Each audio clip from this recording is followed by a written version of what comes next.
Okay, so we're going to start with Chapter 1, which is the basics of the human body, getting us into some of the basics of anatomy and physiology.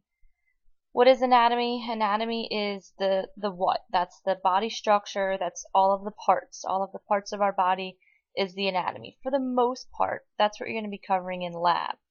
Physiology is how all of those parts work together. So it's looking at how this part and that part interact. That's the majority of what you're going to be getting in the lecture part of this course. Those two are studied together as a unit ultimately because the parts affect the function. In other words, structure and function are strongly intercorrelated. The body is highly organized. We can start at the molecular level or atomic level. Of course, all atoms are made of the basics, right? Protons, neutrons, and electrons, and all of those things combine together to make atoms. Those atoms come together to make molecules. Molecules come together to make organelles. That's not listed on this slide. An organelle, those are the basic parts of a cell. Those organelles come together to make the cells, which are the basic building blocks of all living organisms. Those special types of cells come together to make a tissue, for example, muscle tissue or bone tissue. And then those tissues come together to make organs. Organs are basically groups of tissues that work together for a common function. Then we get to the body system level. Those are probably the body systems that you're familiar with. Things like the digestive system, the circulatory system, the endocrine system. Then all those body systems come together to make up the entire organism that you are as a human being. So let's look at these more specifically. As I mentioned, the chemical level of organization. The majority of all living things are made of the same basic types of atoms, the same elements. Those are chnops. C is for carbon. You see that right here, carbon. H is for hydrogen. O is for oxygen. N is for nitrogen. P is for phosphorus. There's also sulfur in there, which isn't listed on this slide. That would be the S in chnops. And that's how I use, that's the mnemonic device that I use to remember the basic types of elements that make up all living things. Here you see a molecule of DNA. Again, the idea is all of these atoms come together to make a molecule. Here you see atoms coming together to make a molecule, in this case the DNA molecule.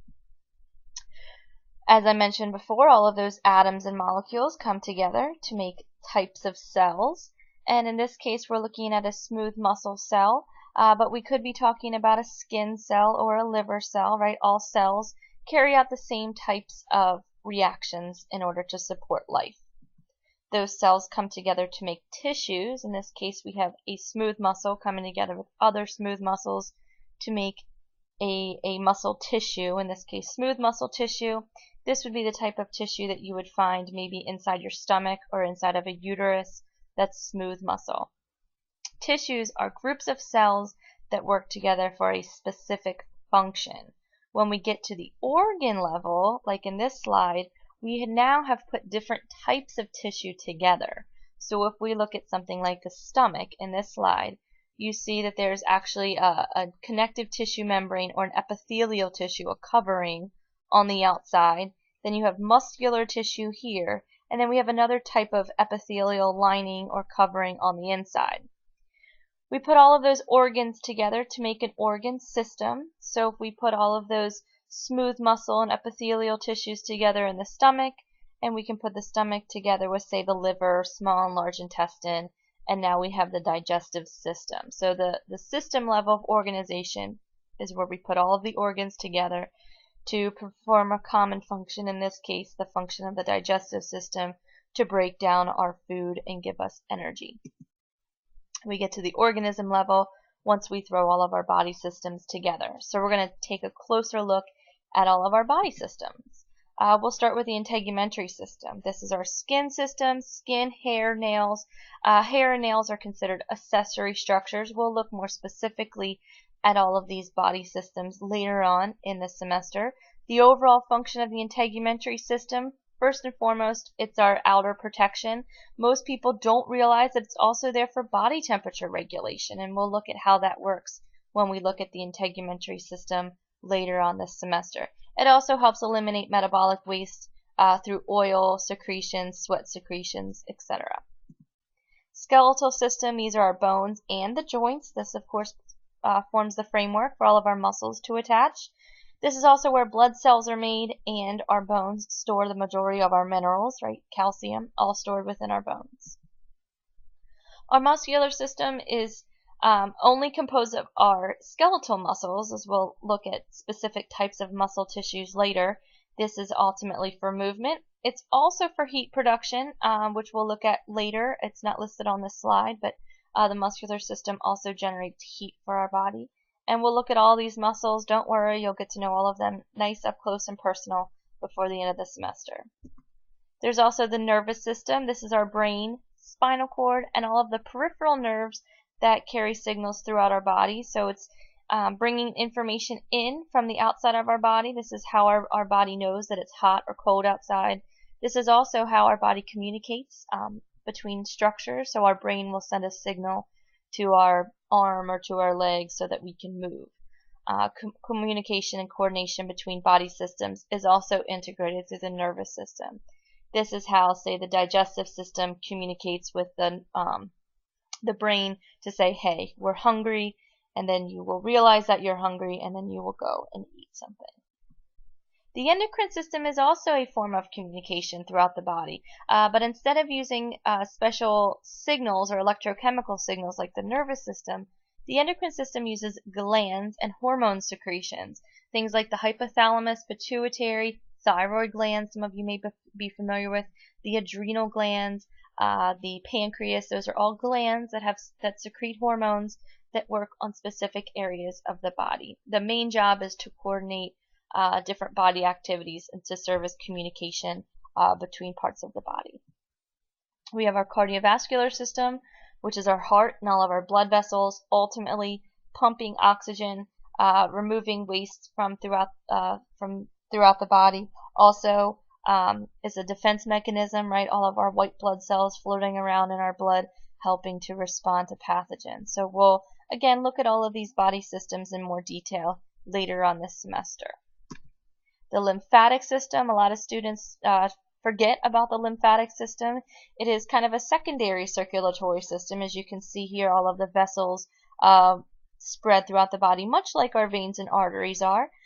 They work in a slightly different way, and their job is different, of course, than our circulatory system, but ultimately it's there to help with our overall fluid balance in our body, as well as to support our immune system, and we'll look at that function a little later in the semester. The respiratory system, this is composed mostly of our lungs, our airways, air passageways, bringing oxygenated air into the body, removing metabolic gases out of the body as well. It also plays a huge role in maintaining our overall blood pH, as well as produces sound. Without our respiratory system, we would not be able to speak. You wouldn't be hearing me now without my respiratory system. The digestive system, of course, mouth, esophagus, liver, pancreas, intestines. The mechanical breakdown of food happens in the mouth when we chew it up, and then there's a chemical breakdown of food that's going to happen when some of the enzymes meet with the molecules that we've brought into our body. Our body will then absorb those nutrients and then use those nutrients for energy and ultimately eliminate any waste products that are created in the process. The urinary system is our urinary bladder and kidneys. These strings here attaching the kidneys to the bladder, those are called ureters. Again, we'll look at this later. Ultimately, our kidneys and urinary system are there to help regulate our body fluid concentrations, regulate our blood pressure by regulating our blood volume, as well as to help eliminate any metabolic waste in the urine that we may accumulate. The reproductive systems differ in male and females. All the other body systems are pretty much the same between males and females, but of course our reproductive systems are different. Overall purpose is for reproduction, right? To create a new life, and then the female's body, their job is to, of course, grow the new life, and we'll look more specifically at these features later. So, speaking of life, there are 6 essential life processes that are congruent between all living organisms. One is that they all have a metabolism. Metabolism is just a technical term for the chemical processes in our body. In everyday language, we say things like, oh, I have a fast metabolism, or my metabolism is slowing down. I used to be able to eat whatever I wanted to, and now I can't, whatever I eat goes straight to my hips type of a thing. Well, that's only half of what metabolism really is. Metabolism is all of the chemical processes in our body, not just the breaking down of food. There's also a responsiveness that all of our bodies have. Our bodies all have movement at the organelle level, at the cellular level, at the organ level, as well as at the whole body level. There's also growth, both in cellular size and cellular quantity. Cellular differentiation is also a part of life. All of our cells are different, even though they all have the same DNA in them.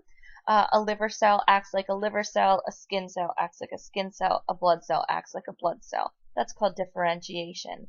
And then the idea of reproduction. Each individual cell can reproduce itself through the process of mitosis to create new identical cells, as well as the process of creating an entirely new individual through sexual reproduction. That's just a nice little visual for you. Here you can see sweating, maintaining homeostasis, that idea of balance in our body, movement, as we mentioned, metabolism, bringing in that food energy so that we can eat, and then of course providing nutrients for babies as well as reproduction. Growing, and here you can see some differentiated cells. These are just different types of blood cells. I did mention homeostasis just a second ago. Homeostasis is the maintenance of basic stable body conditions. So the idea that our body can maintain a stable temperature, can maintain a stable pH, can maintain fluid balance within our body. That's all the idea of homeostasis. If it's cold out and your body's exposed to those cold temperatures, your body's going to turn up the burners, so to speak, to warm up and keep your body at that nice 98.6 or so temperature so that it maintains a nice stable environment for all of our cells and enzymes to work in. There's two main ways our body maintains homeostasis, and that is through a very fast response through our nervous system, where those nerve impulses are communicating directly to organs throughout the body.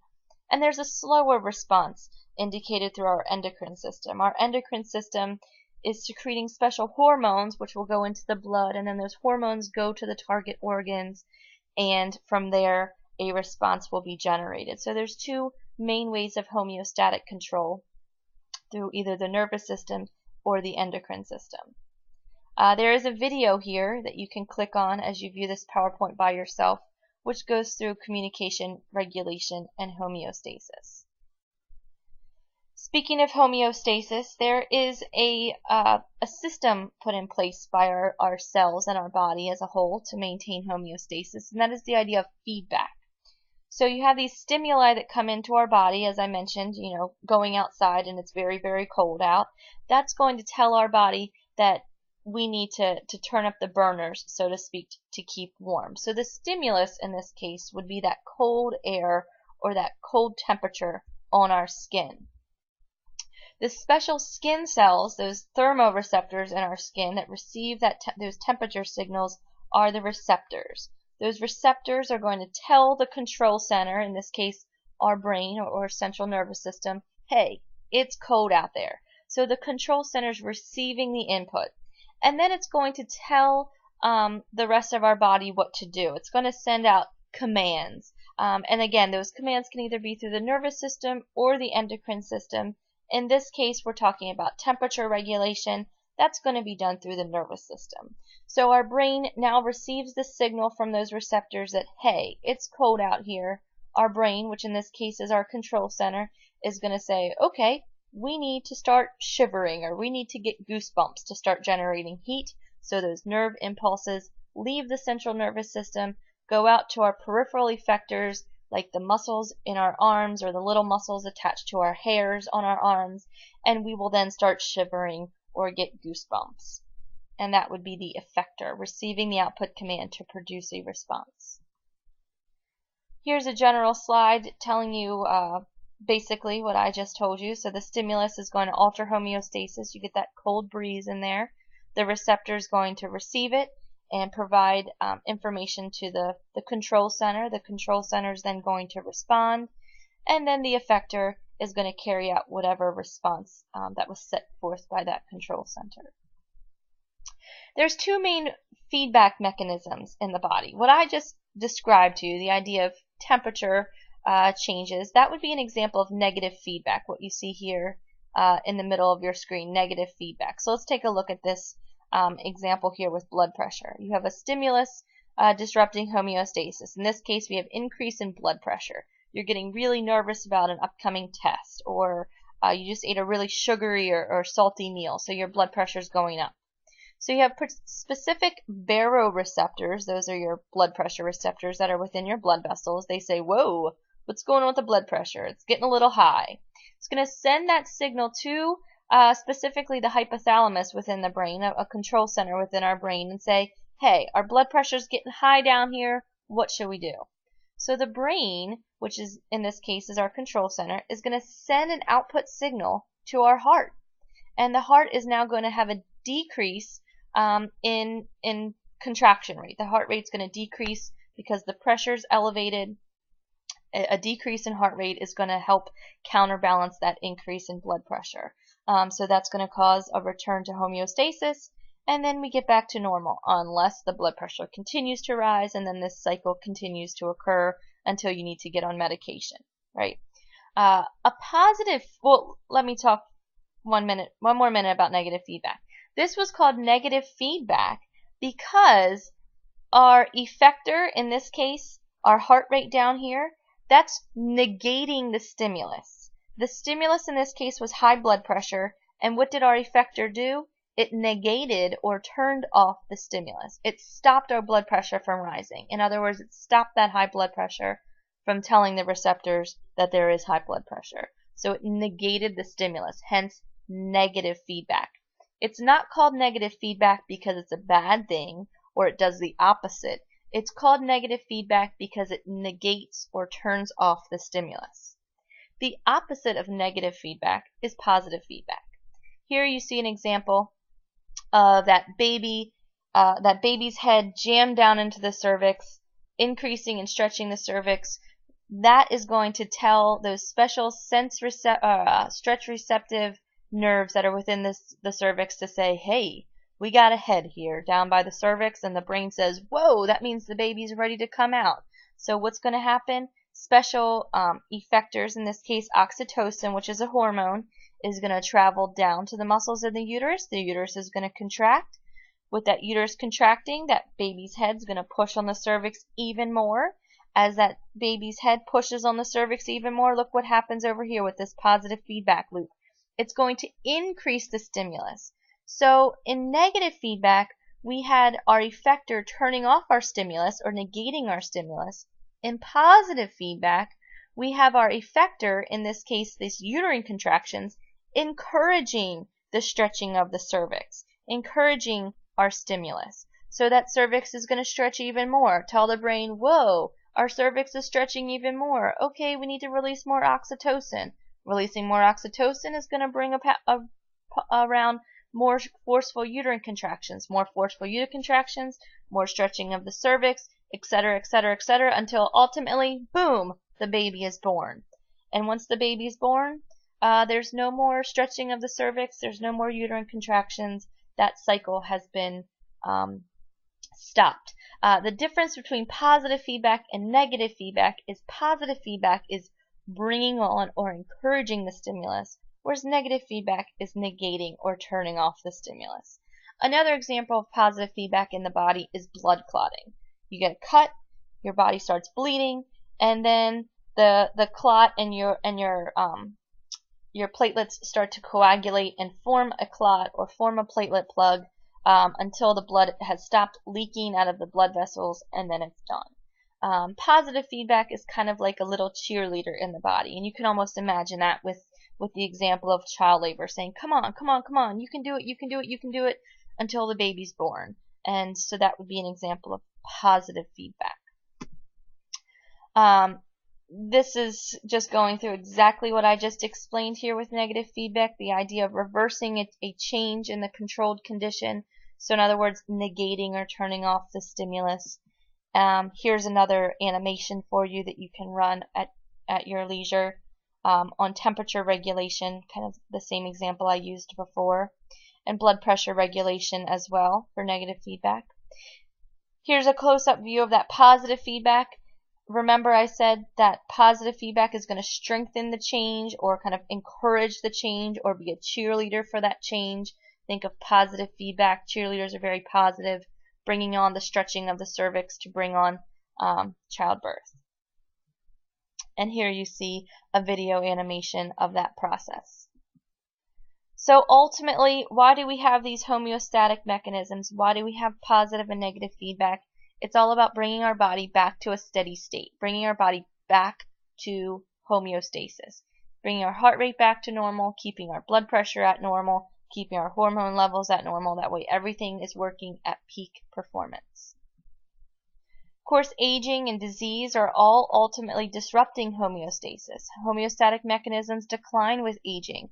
Our overall metabolism slows down, so all of our chemical reactions are going to slow down as we age. What does that mean? That means it's going to be harder for us to regulate our body temperature. It's going to be harder for us to regulate our blood pressure. It's going to be harder for us to clot blood, for example. Any part of our feedback system may fail in the process, and that could lead to illness or disease. Chronic diseases ultimately alter the body's ability to respond to a stimuli, or alter the body's ability to carry out a feedback mechanism and restore homeostasis. These next couple of slides are going to go into lots of detail in lab, so I'm just going to run through them very quickly for you, talking about anatomical position. Ultimately, our body has anatomical position as a reference point, so that when physicians, nurses, any crime scene investigators, etc., when they find a body, they can specifically describe parts of the body or injuries to the body based on a reference of anatomical position. So anatomical position is exactly as you see this woman here on the slide. She's standing there, her palms are forward, her feet are about shoulder width apart, she's facing forward, her head is level, her eyes are forward, arms are at the sides. That is anatomical position. You'll see all of these reference points here: superior and inferior, medial and lateral, cephalic, etc. Again, you're going to review all of these terms in lab, so I'm not going to walk you through them. The directional terms you're also going to review in lab. Anterior and ventral are the same terms. They can be used interchangeably. Same as posterior and dorsal. Think of the dorsal fin on a shark. That's that fin that you see popping out of the water on their back. So the dorsal is always the back view of the body. Ventral is the front view of the body. Whereas prone and supine will refer to things either being lying face up or lying face down. The landmarks, again, you're going to go through all of these landmarks in detail in lab. Your textbook serves as a reference, but your lab book is much better at reviewing these terms. So I'm just going to flip through them here for you. In general, the head is also called cephalic. So in other words, you might describe an injury as cephalic, meaning that it's around the skull or around the face. The neck is called the cervical area. And then you have the thoracic area, which is your chest and back, basically everything that's composed by your rib cage, your abdominal area, which is not your rib cage, and then your pelvic area, which is around your pelvis and your buttocks. Your upper limb has some divisions as well as your lower limb, upper limb, scapular, and again, all of these terms either go with the bones that they're around or maybe the muscles that they're around.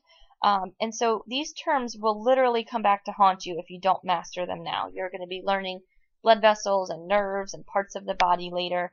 So you really do need to master all of these body regions at this point. Directional terms, medial versus lateral. Something that's medial is going to be more towards the midline of the body, where something that's lateral is going to be away from the midline. So if I described, for instance, an injury on the medial torso, that would tell you that the injury is somewhere along the midline of the body on the torso, as opposed to a lateral injury, which may be further away from the midline. The limbs also have the terms proximal and distal that go with them. Distal just means further away. So if you have an injury on the distal part of the forearm, that means that it's probably closer to the wrist, Whereas if I said it's on the proximal end of the forearm, that means the injury is probably closer to the elbow. There's different planes of the body. Again, you're going to be reviewing all of these in lab in lots of detail. A sagittal would divide the body into right and left halves. Not necessarily equal halves. That would be a mid-sagittal section, which would divide the body into equal left and right halves. Frontal or coronal section that creates literally a front and a back. So it would be like cutting your face off, or separating the body so that you have a front half and a back half.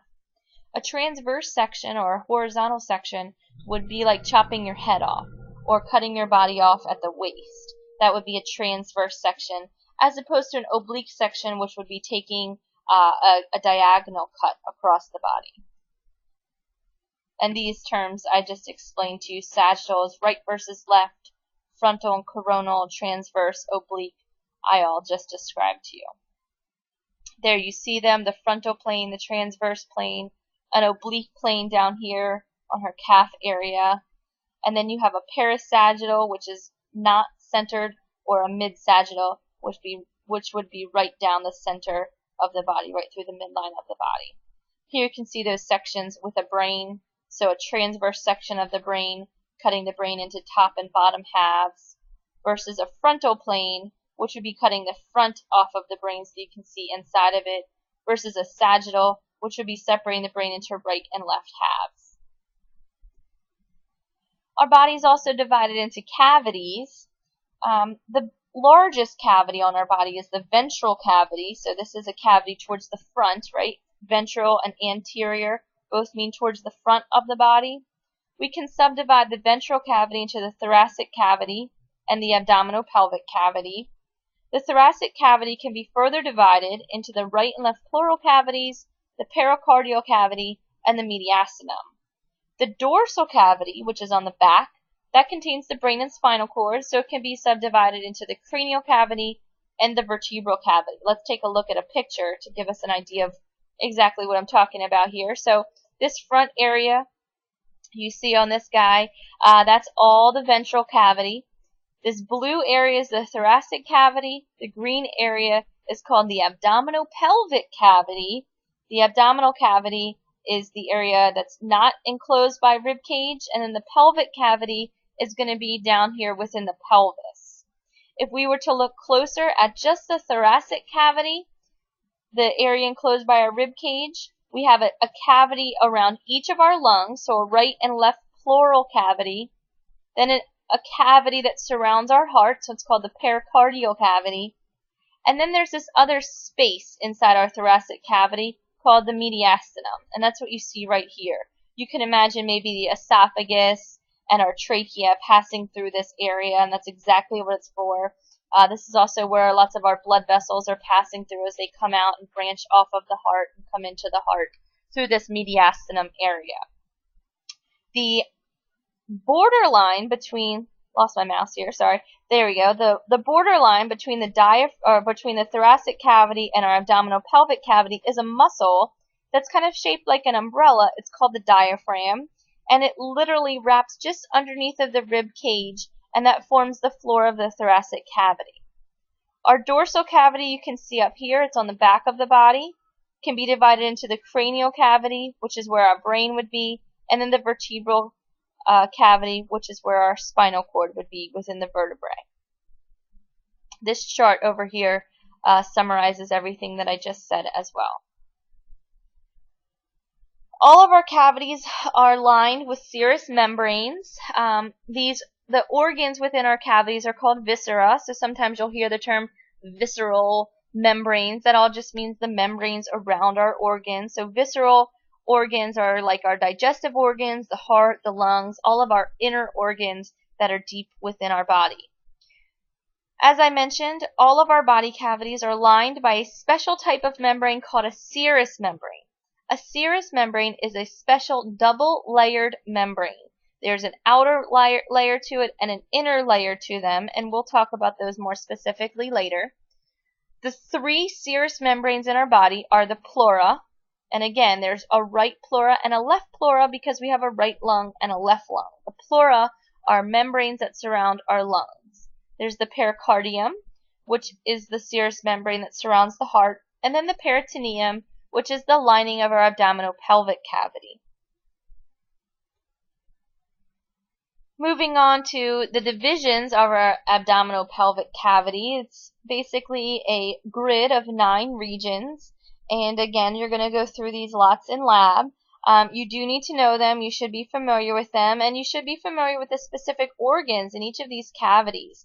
So the hypochondriac regions are these kind of upper boundaries on the right and left sides. The epigastric is that center area at the very top of our abdominal region. The umbilical region would be where our umbilical cord would be, or our belly button. Then you have the right and left lumbar regions, and then you have your inguinal regions and your pubic region in the center on the bottom.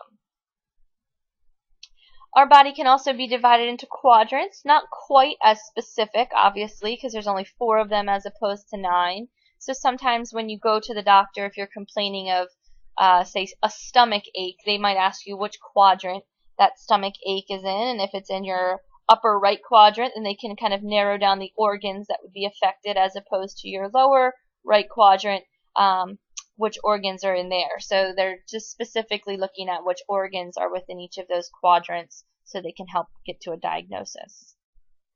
These are just some specific medical images. Here you can see the head of a fetus as opposed to the brain of an adult. This is looking down through the esophagus, and here you can see the thoracic cavity, the idea of the lungs and the hearts, and look at that, there's a vertebrae there, and you can even see some ribs. And then here is an X-ray image. You have the sternum in the middle, you can see the heart in the center area here, some ribs, a clavicle even, in some of these medical images. So that concludes Chapter 1. Which was basically a good overview of everything that we're going to be covering this semester.